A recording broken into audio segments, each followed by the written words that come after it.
എല്ലാ കൂട്ടുകാർക്കും നമസ്കാരം. സീരിയൽ മാനിയ വെറൈറ്റി സ്റ്റോറീസിന്റെ ഏറ്റവും പുതിയൊരു വീഡിയോയിലേക്ക് എല്ലാവർക്കും സ്വാഗതം. ഞാൻ എത്തിയിരിക്കുന്നത് ചെമ്പനീർപ്പൂവ് സീരിയലിന്റെ ഇനി വരുന്ന ഒരു സൂപ്പർ ഹിറ്റ് വിശേഷമൊക്കെ ആയിട്ടാണ്. നേരെ നമുക്ക് ആ കഥയിലേക്ക് പോയാലോ. അങ്ങനെതാ നമ്മുടെ ചന്ദ്രമതി ആണെങ്കിൽ മക്കളോടും അതുപോലെ തന്നെ മരുമക്കളോടും ഒക്കെ വീട്ടിലേക്ക് വരാൻ പറയുകയാണ്. അപ്പം ഇത് കുറച്ച് കഴിഞ്ഞ് നടക്കുന്ന ഒരു സംഭവമാണ് കേട്ടോ. അങ്ങനെ ചന്ദ്രമതിയുടെ നിർദ്ദേശപ്രകാരം മക്കളും മരുമക്കളും ഒക്കെ വീട്ടിൽ വരുന്ന ആ ഒരു സമയത്ത് നമ്മുടെ രവി ചോദിക്കുന്നുണ്ട്, എന്താണ് ഇന്നിവിടെ ചന്ദ്ര പ്ലാൻ ചെയ്ത് വെച്ചേക്കുന്നത്? ശ്രീകാന്ത് പറയുന്നുണ്ട്, അച്ഛാ എന്നെ വിളിച്ചു പറഞ്ഞു ഇന്ന് രാത്രി നമുക്ക് കഴിക്കാനുള്ള ഫുഡൊക്കെ എടുത്തുകൊണ്ട് വരണമെന്ന്, അതുകൊണ്ട് എല്ലാ സാധനങ്ങളും ഞാൻ കൊണ്ടുവന്നിട്ടുണ്ടെന്നും പറഞ്ഞ് ശ്രീകാന്തും വർഷയും ഒക്കെ കൂടി ആ ഫുഡൊക്കെ അങ്ങ് ഡൈനിങ് ടേബിളിൽ വെച്ചു. അതിനുശേഷമാണെങ്കിലും അല്ല, ഈ ചന്ദ്ര നമ്മളെയൊക്കെ വിളിച്ചു വരുത്തിയിട്ട് ഇവളെന്താ റൂമിനകത്ത് കയറി പരിപാടിയെന്ന് ഇങ്ങനെ ആലോചിച്ച് നിൽക്കുമ്പം നമ്മുടെ ചന്ദ്രമതിയുടെ റൂമിൽ നിന്നും ചിലങ്കയുടെ ശബ്ദം കേൾക്കുകയാണ്.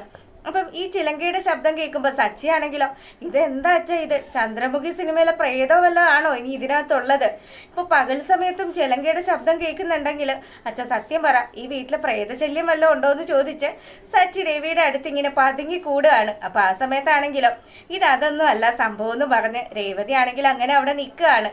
പിന്നീട് ചന്ദ്രമതി വാതിൽ തുറന്നു പുറത്തു വരുന്ന ആ ഒരു കോലവും വേഷവും ഒക്കെ കാണുമ്പോൾ അവിടെ കൂടിയിരിക്കുന്ന എല്ലാവരും ഒന്നും ഞെട്ടി. ചന്ദ്രമതിയെ കണ്ടതും ചന്ദ്രമതിയോട് നമ്മുടെ രവി ചോദിക്കുന്നുണ്ട്, എന്റെ ചന്ദ്രൻ ഇതെന്താ ഇത് ഈ വേഷത്തിൽ എന്ന് പറഞ്ഞതും ആ അമ്മ ഭരതനാട്യത്തിന്റെ വേഷത്തിലാണല്ലോ എന്നും പറഞ്ഞ് മക്കളും ഒക്കെ കളിയാക്കാൻ തുടങ്ങി. അപ്പൊ ആ സമയത്താണെങ്കിലും ചന്ദ്ര തന്റെ ആ ഒരു മുദ്രകളൊക്കെ പുറത്തെടുക്കുകയാണ്. ഇത്രയും കാലം താൻ കുടുംബിനിയായി ജീവിച്ചു, ഇനിയെങ്കിലും തനിക്ക് തന്റെ ഇഷ്ടത്തിന് താൻ പണ്ട് കാലത്ത് ചിലങ്ക ഉപേക്ഷിച്ചതാണെന്നും അതിനു മുന്നേ താൻ നല്ലൊരു നർത്തകിയായിരുന്നു എന്നുള്ള കാര്യമൊക്കെ പറഞ്ഞു. ദേ എന്റെ ഈ ശ്രുതിമോള് കാരണമാണ് എനിക്ക് ഈ കഴിവൊക്കെ പുറത്തെടുക്കാൻ സാധിക്കുന്നത് എന്നും പറഞ്ഞ് ഇവളാണെങ്കിൽ പല പല മുദ്രകൾ കാണിക്കുമ്പോഴത്തേക്കിനും നമ്മുടെ ശ്രുതിയും അതുപോലെ തന്നെ രേവതിയും വർഷയും ഒക്കെ അമ്പരന്നിങ്ങനെ നിൽക്കുകയാണ്. അപ്പൊ പെട്ടെന്ന് തന്നെ ചന്ദ്രമതി ആണെങ്കിൽ ആ ഒരു പാട്ടിടാൻ പറഞ്ഞു. ആ പാട്ടിനനുസരിച്ച് ഡാൻസുകൾ കളിച്ചിങ്ങനെ നിൽക്കുകയാണ്. അപ്പൊ രവി ആണെങ്കിലോ, ഈശ്വര ഇവളുടെ ഈ വീട്ടിലെ കളി പോരാഞ്ഞിട്ടാണോ ഇനി പിള്ളേരെ കൂടി പഠിപ്പിക്കാൻ പോവാണോ എന്നൊക്കെ ചിന്തിക്കുമ്പോഴത്തേക്കിനും അതെ ഒരു സർപ്രൈസ് ഉണ്ട്, ആ സർപ്രൈസ് പൊളിക്കാൻ വേണ്ടിയിട്ടാണ് ഇന്ന് എൻ്റെ ഈ രൂപത്തിലുള്ള കുറച്ച് ഫോട്ടോസൊക്കെ എടുത്ത് വെക്കും. അതിനുശേഷം ഞാൻ പുതിയതായിട്ട് ഒരു കലാക്ഷേത്രം തുടങ്ങാൻ പോവുകയാണ്, ചന്ദ്രമതി സ്കൂൾ ഓഫ് ഡാൻസ് എന്നൊക്കെ പറഞ്ഞ് നമ്മുടെ ശ്രുതി പറഞ്ഞു കൊടുത്തതനുസരിച്ച് ചന്ദ്രമതി ആണെങ്കിലോ ഓരോ കാര്യങ്ങൾ ഇങ്ങനെ പറയുകയാണ്. അപ്പം സച്ചിയാണെങ്കിൽ ഇതൊക്കെ കണ്ടിട്ട് വാ പൊത്തിച്ചിരിക്കുകയാണ്. ഒരു രക്ഷയില്ല. തൻ്റെ അമ്മയുടെ ആ ഒരു ലുക്കും അതുപോലെ അമ്മയുടെ ആ ഒരു ഡാൻസും ഒക്കെ കാണുമ്പോഴത്തേക്കിനും അപ്പൊ ഇതൊക്കെ കണ്ടു എല്ലാവരും ചന്ദ്രയെ ഇങ്ങനെ നോക്കി ഇങ്ങനെ ഇരിക്കുന്ന ആ ഒരു സമയത്ത് ചന്ദ്രമതി പറയുന്നുണ്ട്, ഞാൻ സ്കൂള് തുടങ്ങാൻ പോകുന്നത് ഭാമയുടെ വീട്ടിലാണ്, ഭാമ അതിനുള്ള സ്ഥലമൊക്കെ തരാം. പിന്നെ വേറൊരു കാര്യം എന്താന്ന് വെച്ചാൽ ഒരു സ്റ്റുഡൻറ്റിന് 2000 രൂപ വെച്ചിട്ടാണ്. അപ്പം ഒരു 10-40 സ്റ്റുഡൻസ് ഒക്കെ ഉണ്ടെങ്കിൽ ഞാൻ രക്ഷപ്പെട്ടില്ലേ, എനിക്ക് മാസം എത്ര രൂപയാണ് കിട്ടുന്നത്? അപ്പം പുള്ളിക്കാരി ഇപ്പോഴേ ലാഭക്കണക്കുകളൊക്കെ പറയാൻ തുടങ്ങി. ഇതൊക്കെ കണ്ട് നമ്മുടെ ശ്രുതിയും അതുപോലെ വർഷയും എല്ലാവരും ഇങ്ങനെ കിളിപോയി നിൽക്കുകയാണ്. അപ്പം ഇതൊക്കെ കാണുമ്പോഴത്തേക്കിനും രേവതി പറയുന്നുണ്ട്, അല്ല അമ്മ ഇപ്പം ഇങ്ങനെ ഒരു വേഷത്തിലൊക്കെ നിന്ന് കഴിഞ്ഞാല് അല്ല സ്കൂള് തുടങ്ങുന്ന സമയത്ത് അമ്മയ്ക്ക് ഇതൊക്കെ അണിഞ്ഞാ പോരെ? മോളെ ശ്രുതി, ഇവരാരും പറയുന്നതൊന്നും കേൾക്കണ്ട, നീ ഒരു കാര്യം ചെയ്, അമ്മയുടെ കുറച്ച് ഫോട്ടോസൊക്കെ എടുത്തേ, ഇതൊക്കെ നമുക്ക് ബോർഡ് വെക്കണമെന്നും പറഞ്ഞ് ചന്ദ്രമതി പല സൈസ് ഫോട്ടോസിന് വേണ്ടി പോസ് ചെയ്ത് നിൽക്കുകയാണ്. അങ്ങനെ ആ ഒരു സീനൊക്കെ കഴിഞ്ഞു. അവര് ഫുഡ് കഴിക്കലും കാര്യങ്ങളും ഒക്കെ കഴിഞ്ഞു. പിറ്റേ ദിവസം ആയപ്പോഴത്തേക്കിനും ചന്ദ്രമതിയുടെ സ്കൂൾ ഓഫ് ഡാൻസ് ആരംഭിക്കുകയാണ്. അപ്പം മുഖ്യ അതിഥിയായിട്ട് ചന്ദ്രമതി വിളിച്ചിരിക്കുന്നത് നമ്മുടെ വർഷയുടെ അമ്മയാണ്. അപ്പം ആരാണ് ഇത് ഉദ്ഘാടനം ചെയ്യുന്നത് എന്നുള്ള കാര്യമൊന്നും വീട്ടിലുള്ള മറ്റാരോടും പറഞ്ഞിട്ടേ ഇല്ല. അങ്ങനെ എല്ലാവരും കാത്തിരിക്കുകയാണ്. അപ്പം രേവതി ചോദിക്കുന്നുണ്ട്, അമ്മ ഉദ്ഘാടനത്തിന് ക്ഷണിച്ചിരിക്കുന്നത് ഏതെങ്കിലും ഭരതനാട്യക്കാരെ ആണോ എന്ന് ചോദിക്കുമ്പം അതൊക്കെ ഉണ്ട്, ആരാണ് വരുന്നത്, എന്താണ് എങ്ങനെയാണ് എന്നുള്ള കാര്യങ്ങളൊക്കെ സമയമാകുമ്പോൾ മനസ്സിലാക്കിയാൽ മതിയെന്നും പറഞ്ഞ് ചന്ദ്ര ദേഷ്യപ്പെടുമ്പോഴത്തേക്കിനും ഭാമ പറയുന്നുണ്ട്, എടി ഇത് ഇത്ര നേരം ആയില്ലേ, നല്ല മുഹൂർത്തമൊക്കെ കഴിഞ്ഞു പോകും, എത്രയും പെട്ടെന്ന് തന്നെ നീ ആ ഗസ്റ്റിനെ ഒന്ന് വിളിക്കെന്ന് പറയാം.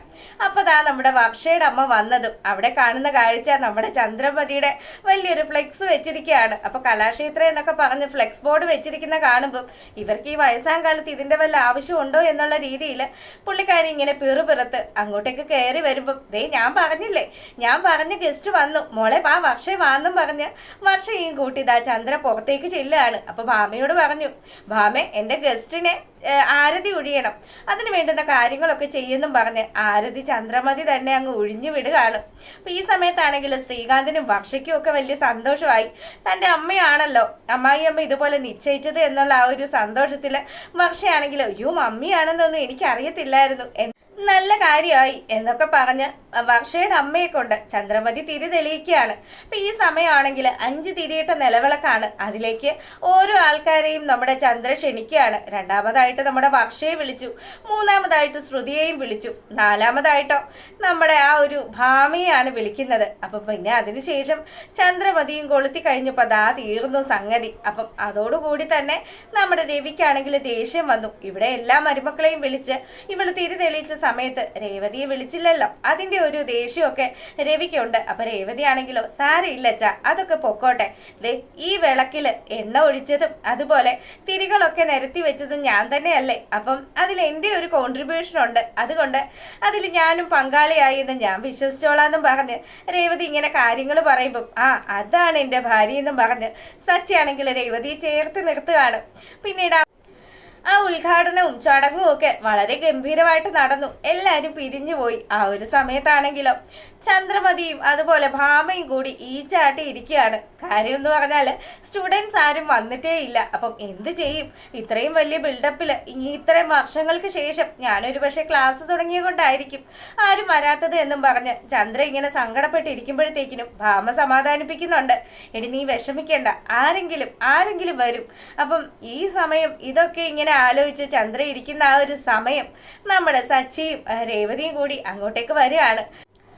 സച്ചിയെയും രേവതിയെയും കാണുമ്പോഴത്തേക്കിനും ചന്ദ്രമതി ചോദിക്കുന്നുണ്ട്, എന്താ നിങ്ങൾ ഇവിടെ എന്ന് ചോദിക്കുമ്പം അതെ അമ്മേ, രേവതിക്കും എനിക്കും വലിയൊരു ആഗ്രഹമുണ്ട്, ഞങ്ങൾക്ക് ഡാൻസ് പഠിക്കണം, അതും അമ്മയുടെ അടുത്ത് നിന്നും ഭരതനാട്യം പഠിക്കണമെന്ന് പറയുമ്പം എടാ സച്ചി, നീ മനഃപൂർവ്വം വന്നതല്ലേ എന്നെ കളിയാക്കാൻ വേണ്ടിയിട്ട്, എനിക്ക് മനസ്സിലായടാ, എനിക്ക് സ്റ്റുഡൻസ് ഒന്നും വന്നില്ല എന്നുള്ള സങ്കടം, ആ സങ്കടത്തിൽ ഞാൻ ഇവിടെ ഇരിക്കുന്നത് കണ്ട് രസിക്കാൻ വേണ്ടിയല്ലേടി നീ ഇവനും കൂടി വന്നത് എന്നും ചോദിച്ച് രേവതിയോടും ചന്ദ്രമതി ദേഷ്യപ്പെടുമ്പോഴത്തേക്കിനും അല്ലമ്മേ, ഞങ്ങൾ സത്യമായിട്ടാ പറഞ്ഞത്, ഞങ്ങൾക്ക് രണ്ടുപേർക്കും ഡാൻസ് പഠിക്കാൻ ഇഷ്ടമാണ്, അതുകൊണ്ട് അമ്മതെ ഞങ്ങൾ തന്ന ഫീസും അതുപോലെ ഈ ദക്ഷിണയൊക്കെ അങ്ങ് സ്വീകരിച്ചിട്ട് ഞങ്ങൾക്ക് പഠിപ്പിച്ചു തരുമോ എന്ന് ചോദിക്കുകയാണ്. അപ്പൊ പെട്ടെന്ന് തന്നെ ചന്ദ്രമതി ആണെങ്കിലോ ഇല്ല ഇത് മനഃപൂർവ്വം എന്നെ കരിവാരി തേക്കാൻ വേണ്ടി വന്നതാണ് എന്നും പറഞ്ഞ് ചന്ദ്ര ദേഷ്യപ്പെട്ട് മാറി നിൽക്കുമ്പോൾ ഭാമയാണെങ്കിലോ എടി ചന്ദ്രൻ, അവര് വന്നതല്ലേ ഒരു കല പഠിക്കാനായിട്ട്, ആദ്യമായിട്ട് നിന്റെ അടുത്ത് വന്നതാണ്, അതുകൊണ്ട് അവരെ അങ്ങനെ വിഷമിപ്പിച്ച് പറഞ്ഞയക്കല്ലേ, നീ അവർക്ക് 2 സ്റ്റെപ്പ് പറഞ്ഞു കൊടുക്ക്, അവര് കളിക്കുമെങ്കിൽ കളിക്കട്ടെ,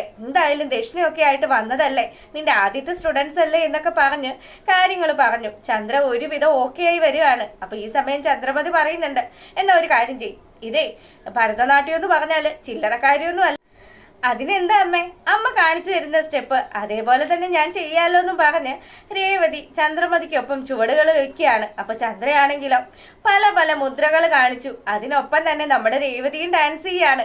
ഇതൊക്കെ ആസ്വദിച്ച് സച്ചിയാണെങ്കിൽ ഇതൊക്കെ വീഡിയോ എടുക്കുന്ന സമയത്ത് നമ്മുടെ ഭാമയ്ക്കും വലിയ സന്തോഷമൊക്കെ ആയി.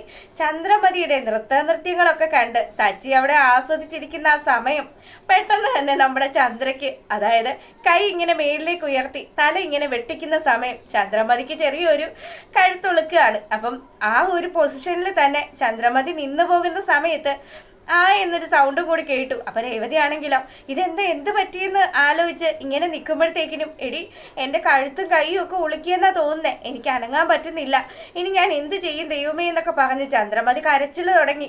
സച്ചിയാണെങ്കിലോ സച്ചി ഓടി വന്നു. ഞാൻ വിചാരിച്ചത് അമ്മ ഡാൻസ് കളിച്ച് ആ പൊസിഷനിൽ പോസ് ചെയ്ത് നിന്നതാണെന്ന്, എനിക്ക് മനസ്സിലായില്ല അമ്മയ്ക്ക് ഉളുക്കിയതാണെന്ന്. പെട്ടെന്ന് തന്നെ ഭാമയാണെങ്കിലോ ഒരു കാര്യം ചെയ്യാം, ഈ നാട്ടില് പ്രഗത്ഭയായിട്ടുള്ള ഒരു ഉളുക്ക് വൈദ്യുണ്ട്, അവരെ ഞാൻ വിളിച്ചാലോ, ഉളുക്ക് സുന്ദരി എന്നാണ് അവളുടെ പേരെന്നും പറഞ്ഞ് അവളെ ഫോൺ ചെയ്യാണ്. സച്ചി മോനെ, നീ അമ്മയെ ഇങ്ങനെ തന്നെ എടുത്ത് വീട്ടിൽ കൊണ്ടുപോയി ആക്കെന്ന് പറയുമ്പം അല്ല ഇതിനിപ്പോ ഈ കോലത്തിൽ ഞാൻ എങ്ങനെയാ വണ്ടിയിൽ കയറ്റുക എന്നും പറഞ്ഞ് സച്ചി ആണെങ്കിൽ ഇങ്ങനെ ടെൻഷൻ അടിച്ച് നിൽക്കുമ്പം അത് നമുക്ക് എന്തെങ്കിലും ചെയ്യാന്നും പറഞ്ഞ് രേവതിയും സച്ചിയും കൂടെ ചന്ദ്രമതിയെ വീട്ടിലേക്ക് കൊണ്ടുപോവുകയാണ്. അങ്ങനെ ഒരുവിധം വീട്ടിലെത്തി ചന്ദ്രമതിയെ കാണുന്ന സമയത്ത് നമ്മുടെ രവി ആണെങ്കിലോ എന്റെ ചന്ദ്ര, നീ ഇപ്പൊ നടക്കുമ്പോഴും ഇങ്ങനെ തന്നെയാണോ? മനുഷ്യ, അതെ, നിങ്ങൾ എന്നെ കളിയാക്കാൻ നിൽക്കരുത് കേട്ടോ. നടക്കുമ്പോ ഇങ്ങനെയായിട്ടൊന്നും അല്ല, എന്റെ പെടലി ഉളുക്കിപ്പോയതാണ് എന്നും പറഞ്ഞ് ചന്ദ്ര അവിടെ നിന്ന് കരയാൻ തുടങ്ങി. അപ്പം ഇതൊക്കെയാണ് ഇനി വരുന്ന ഒരു സൂപ്പർ ഹിറ്റ് വിശേഷം. എന്തായാലും എല്ലാവരും കാണുക. എല്ലാവർക്കും നല്ലൊരു രാത്രിയൊക്കെ ആശംസിക്കുകയാണ്. താങ്ക്